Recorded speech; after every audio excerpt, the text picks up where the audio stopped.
안녕하세요. 미아입니다. 오늘은 2단원에서 이제 두 번째로 살펴볼 원료, 유성원료에 대해서 살펴볼 건데요. 두 파트로 나눴어요. 그 중에 첫 파트입니다. 유성원료란 물에 녹지 않는 특성 또는 기름에 녹는 특성을 가진 원료, 유지인데요. 다시 말하면 오일이에요. 여기 몇 가지 생소한 단어들이 나오는데요. 소수성이란 물하고 친화력이 적은 상태를 나타내는 말이에요. 반대말로는 친수성이 있어요. 소수성은 물과 친화력이 적은 거고 친수성은 물하고 친한 거예요. 여기 친유성이 나오는데 친수성이 물하고 친한 거라면 친유성은 기름이랑 친한 걸 말하겠죠? 그럼 이제 유성원료의 종류를 하나씩 살펴볼게요. 먼저 식물성 오일입니다. 특징을 보시면 비극성인 특성을 기반으로 피부 표면에 소수성 피막을 형성하여 수분 증발 억제 목적으로 사용이 됩니다. 이게 무슨 말이냐? 먼저 단어의 의미를 아는 게 중요해요. 이 부분은 참고로 알고 계시면 좋을 것 같아요. 극성과 비극성, 즉 무극성은 원소 간의 결합에서 전자의 쏠림이 나타나는 고유한 성질이에요. 전자의 쏠림이 한쪽으로 있으면 그걸 극성이라고 하고 대표적으로 물이 그 극성이에요. 전자의 쏠림이 상쇄가 되는 경우가 있는데 이걸 비극성이라고 해요.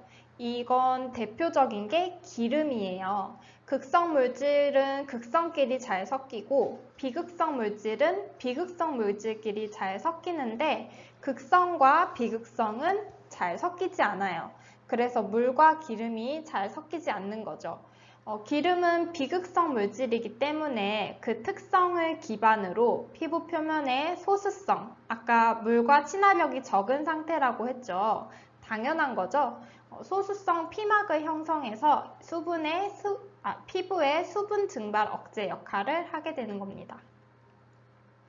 이어서 특징들을 보시면 사용감 향상의 목적으로 사용이 되고요.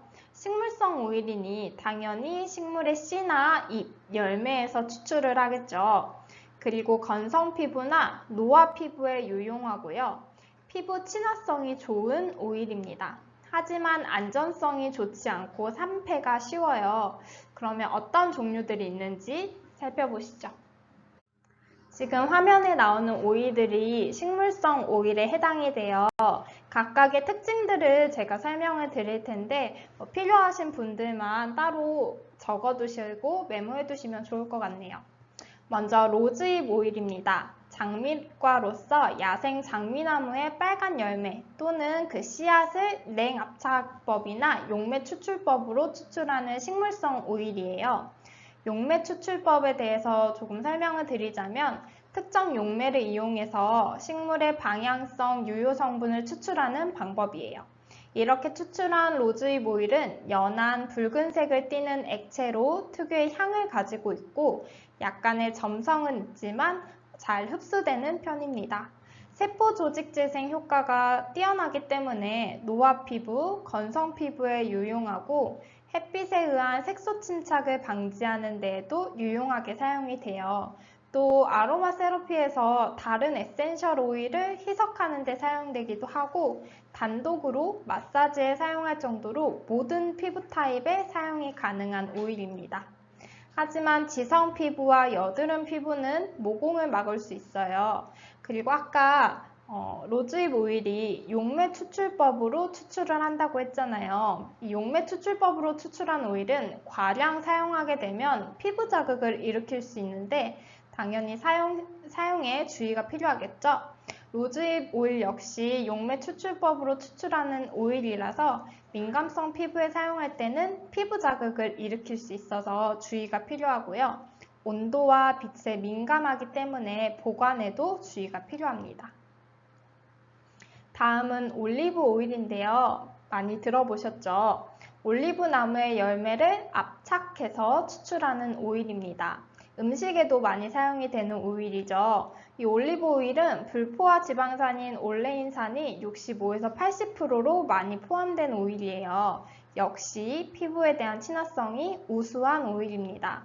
보습 효과가 뛰어나 피부 표면의 수분 증발을 억제하는 지연시키는 피부 컨디셔닝제, 수분 차단제 역할을 하고요.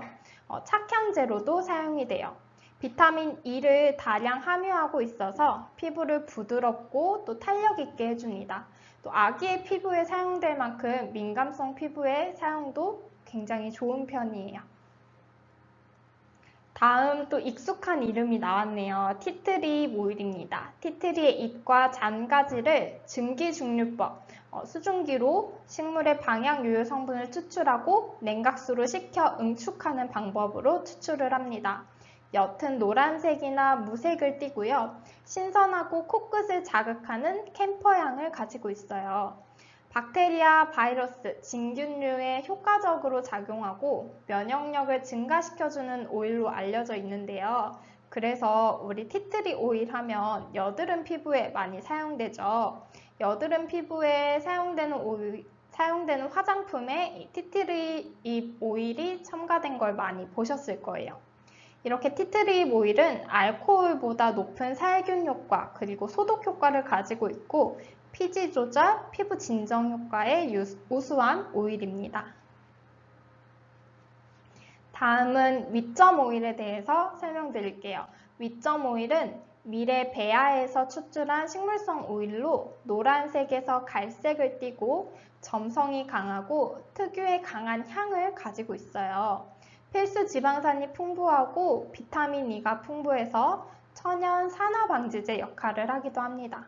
그래서 보존기간이 짧아 쉽게 산화되는 식물성 오일에 블렌딩, 섞어서 보존기간을 길게 만들기도 하고요. 필수 지방산과 비타민 E가 풍부하기 때문에 피부 보습 및 항산화 효과가 있는 오일이라 갈라진 피부, 건조한 피부에 유용하게 사용이 되고요. 세포 재생 효과도 있어서 튼살이나 흉터, 화상, 주름 완화에 효과적으로 사용할 수 있는 오일이 바로 위점 오일, 미래 베아에서 추출한 오일이에요. 그 다음은 코코넛 오일인데요. 코코넛의 열매의 과육을 건조하고 그 후에 압착해서 추출한 식물성 오일이에요. 보습 효과가 뛰어나고 건성 피부에 효과적이며 베이스 오일로도 사용이 적합한 오일입니다. 또 모발의 손상을 보호하고 영양을 공급하는 등 모발 케어에도 유용한 오일이에요. 물의 용해가 잘 돼서 세정에 사용되는 오일로도 탁월하기 때문에 비누에도 많이 사용이 되는 오일이 바로 코코넛 오일입니다. 하지만 민감성 피부나 견과류 알레르기가 있는 사람은 이 코코넛 오일의 사용은 피해야 합니다. 다음은 스위트 아몬드 오일입니다. 냉압착 방식으로 추출한 이 오일은 노란색을 띠고 향은 거의 나지 않아요. 피부 유연 효과, 보습 효과가 뛰어난 건조한 피부를 부드럽게 하고 또 피부 건조에 의한 가려움증을 완화시키고 피부의 수분 손실을 막아주며 또 피부톤 개선에 도움을 주는 오일입니다. 항균 효과와 비타민 A가 풍부해서 여드름 완화에도 도움이 되고요. 비타민 E를 함유해서 일광 화상 그리고 노화 증상이나 옅은 흉터 완화에도 도움이 되는 게 바로 스위트 아몬드 오일입니다. 임신 중에 복부에 마사지를 하면 임신선을 예방하는 효과도 있고요. 사용감은 가볍고 끈적임이 없고 피부에 빠르게 흡수돼서 민감한 피부나 유아 피부에도 사용이 가능하다는 장점을 가지고 있습니다. 하지만 아무래도 아몬드씨에서 추출한 오일이다 보니까 역시 견과류 알레르기가 있는 사람에게는 사용이 어렵다는 단점도 가지고 있네요. 다음은 아보카도 오일인데요. 아보카도 아마 좋아하시는 분들은 정말 좋아하시는 과일이죠. 이 아보카도 오일은 씨앗이 아니라 과육을 압착해서 추출한 오일이에요. 끈적임이 강하고 녹색을 띠고 신선한 풀향과 버섯향이 나는 게 특징입니다. 레시틴과 비타민 E를 많이 함유하고 있어서 세포 재생과 보습 효과가 있고 피부에 잘 흡수되어 건성 피부의 보습과 가려움증 완화에 효과적입니다. 하지만 피지가 많거나 여드름 피부, 또 모공이 잘 막히는 사람에게는 비효과적이니까 사용에 주의가 필요한 오일입니다. 다음은 포도씨 오일인데요. 포도씨를 냉압착해서 추출한 오일로 요리에 사용되는 포도씨유는 정제 과정을 거친 것으로 엷은 노란색이나 녹색을 띠지만 이 냉압착으로 추출한 경우에는 녹색이 짙게 나타나는 특징이 있어요. 포도씨 오일은 향이 없고 유분감이 적어 끈적이지 않고 가볍게 또 쉽게 흡수가 됩니다. 항산화 효과가 있는 비타민 E와 리놀렌산을 함유하고 있어서 피부 보습과 노화 방지에 도움이 되고요. 약간의 세포 재생 효과도 있어서 보습 크림, 자외선 차단제, 클렌징 오일 등 화장품이나 비누를 만드는 데 많이 사용이 됩니다. 그 외에도 동백 오일, 피마자씨 오일도 있는데 약간의 세포 재생 효과가 있어서 보습 크림, 자외선 차단제, 클렌징 오일 등 화장품이나 비누를 만드는 데 많이 사용이 되는 오일들이에요. 이렇게 식물성 오일에 대해서 살펴보셨고요. 다음은 두 번째, 동물성 오일에 대해서 살펴보겠습니다. 동물의 내장이나 피하 조직에서 추출을 하고요. 피부 친화성이 좋다는 장점이 있지만 산패와 변질이 쉽다는 단점도 있습니다. 그리고 특이치, 오일 자체에 냄새가 나고 또 사용감이 무겁다는 단점이 있어서 보통 화장품 원료로는 널리 이용되지가 않아요. 이 동물성 오일은 밀폐제로 많이 사용이 되고요. 여러 단점들로 인해서 말했듯이 화장품 원료로 사용되지 않는 원료입니다. 이걸 사용하려면 정제 과정이 필수인데 비용도 많이 들고 비효율적이고 또 동물성 원료를 사용하는 데 있어서 윤리적인 문제도 있기 때문에 점점 사용이 줄어들고 있는 추세예요. 그러면 또 종류에 대해서 살펴보죠. 지금 화면에 보이는 오일들이 동물성 오일의 종류입니다. 하나씩 설명을 드리면요. 밍크 오일은 밍크의 피하 조직으로부터 얻어지는 오일로 다른 동식물 오일과 비교하면 저자극성입니다. 또 피부 친화성, 피부 표면에서의 퍼짐성, 윤활성이 우수하지만 윤리적인 문제도 있고 또 불쾌치가 있어서 정제를 꼭 해야지만 화장품에 사용할 수 있기 때문에 이 밍크 오일은 화장품에 많이 사용되는 오일은 아닙니다. 다음 나낭 오일인데요. 나낭 오일은 계란 노른자를 유기용매로 추출한 오일로서 피부 탄력에 효과적이고 지용성 비타민인 A, E, D를 많이 함유하고 있는 오일입니다.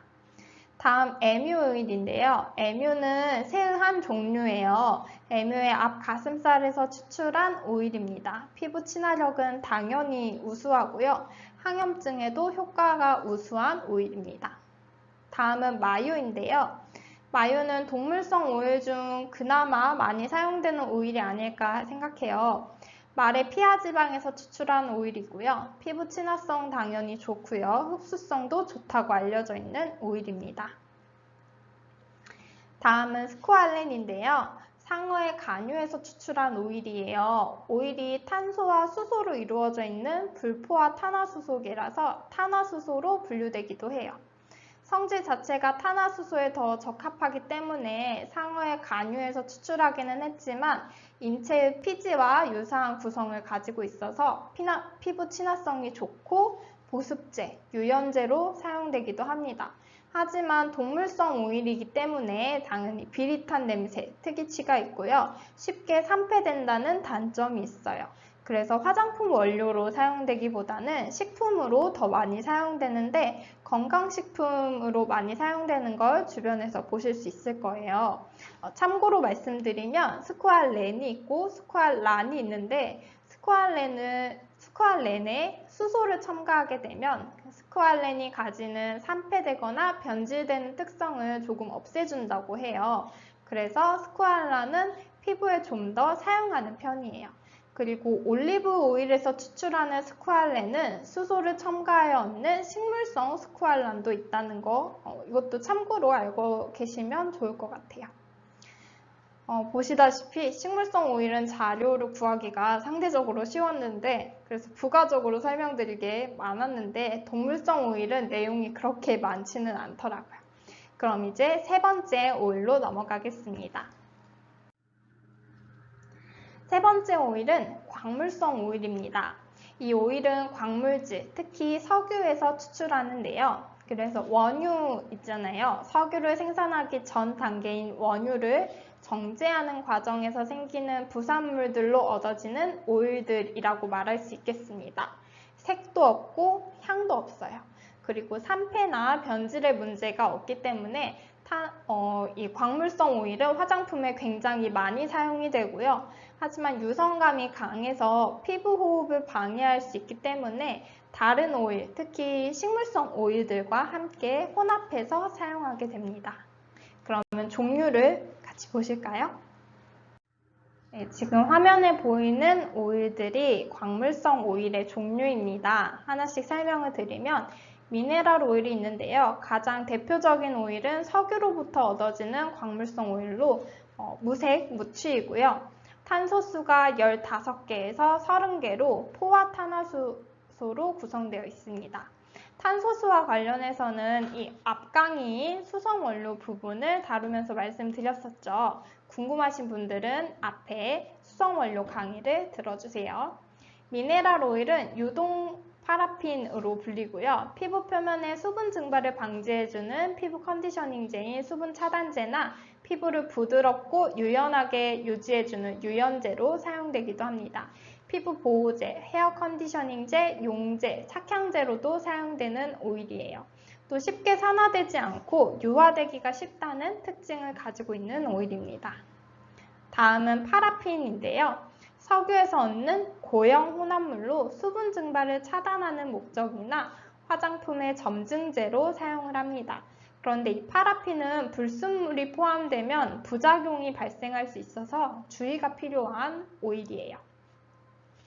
다음은 바세린이에요. 굉장히 익숙한 원료죠. 원래 명칭은 페트롤라툼인데 일반적으로 바세린이라고 많이 부르죠. 석유에서 얻은 반고체상의 탄화수소 화합물입니다. 바세린은 탄소수가 25개 이상의 탄화수소로 이루어져 있고요. 페이스트 형태로 존재하기 때문에 여드름을 유발할 가능성이 있어요. 따라서 여드름성 피부에 사용하기엔 적합하지 않겠죠? 다음은 이소파라핀입니다. 탄소가 13개에서 14개인 포화탄화수소로 알킬사스를 가지고 있는 지방족 탄화수소 화합물입니다. 점성이 높고 왁스와 유사한 질감과 성질을 가지는 특징을 가지고 있어요. 화장품 내부의 성분들을 용해시키는 용제로 이용되거나 피부결을 부드럽게 관리하는 용도로 사용되기도 합니다. 또 앞서 나온 미네랄 오일, 유동 파라핀으로 불린다고 했죠. 이 유동 파라핀에 비해 휘발성이 높아서 마스카라나 아이라이너처럼 빠른 휘발을 통해 고착화될 필요가 있는 화장품에 활용되기도 합니다.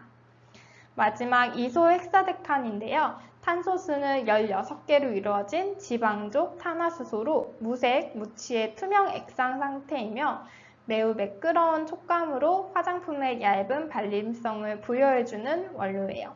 그래서 화장품에 굉장히 많이 사용되는 원료이기도 합니다. 이제 네 번째 오일입니다. 실리콘 오일인데요. 실록산 결합은 규소와 산소가 결합한 것을 실록산 결합이라고 해요. 분자량에 따라 점도가 다양해지는 특징을 가지고 있어요. 그리고 실리콘 오일은 무색 투명, 냄새가 거의 없고요. 실크처럼 가볍고 매끄러운 감촉을 부여합니다. 그래서 가장 많이 사용되는 게 모발의 헤어 로션이나 오일, 헤어 컨디셔너에 사용을 많이 해요. 그리고 퍼짐성이 우수하고 피부의 유연성, 매끄러움, 광택을 부여합니다. 기초 화장품의 유성 원료로 굉장히 많이 사용되는 게 실리콘 오일이고요. 색조 화장이나 모발 제품의 사용성을 높여주는 원료로도 굉장히 많이 사용되고 있어요. 그리고 실리콘 오일은 기포 제거성이 높다는 특징도 가지고 있습니다. 자, 그러면 이번에도 종류를 살펴보시죠. 다음에 보이는 오일들이 실리콘 오일의 종류입니다. 사이클로메티콘은 무색의 액체로 낮은 점성과 높은 휘발성을 가진 오일이에요. 가볍고 매끄러운 사용감을 가지고 있고 끈적임이 거의 없다는 특징을 가지고요. 그래서 헤어나 피부의 컨디셔닝제로 많이 사용이 됩니다. 휘발성이 있어서 방향 오일이나 향수 오일을 섞는 기본 용매로도 사용돼요. 다음은 다이메티콘, 디메티콘이라고도 부르는데요. 역시 무색 무취의 오일로 사용감이 가볍고 유분이 가지는 끈적임을 억제해주는 역할을 해요. 얇은 막을 형성해서 실크 같은 윤기를 부여해주는 오일입니다. 다음은 사이클로테트라실록세인, 사이클로펜타실록세인인데요. 무색 무취의 유동성 액체로 퍼짐성과 발림성이 우수하고 끈적이지 않습니다. 그런데 이 원료는 2018년도부터 EU에서 사용 제한 원료로 지정되어 있어요. 에틸트라실록세인 역시 실리콘 오일에 포함된다는 거 기억하시고 넘어가실게요.